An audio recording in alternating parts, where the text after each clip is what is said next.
Pokwang, wagi, Lee O'Brien pinapareport ng Bureau of Immigration.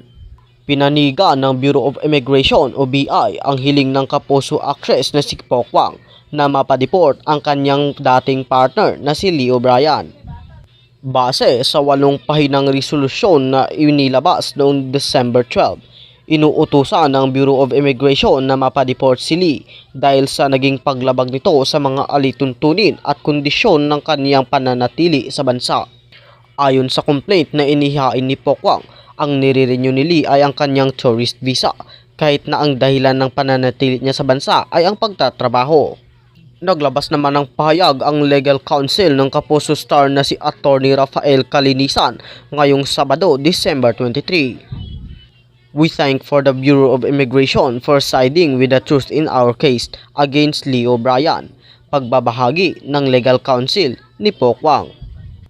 Dagdag pa niya, we have been consistent that Lee O'Brien must be made accountable as his repeated renewal of his tourist visa constitutes fraud and willful misrepresentation of facts, while his work engagement are violation of limitation under which he was admitted as a non-immigrant.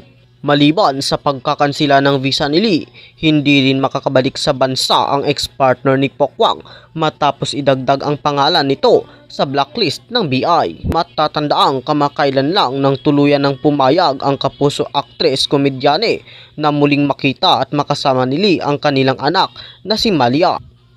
Pagbabahagi ni Pokwang, hangad lamang niya ang bagay na makapagbibigay kasiyahan sa kanyang bunsong anak. Anya, nakakadalaw naman siya, napapasyal naman niya yung bata. Ako, naghihintay lang ako kung kailan niya ulit gusto kasi importante sa akin yung happiness ng anak ko, saysay ni Pokwang.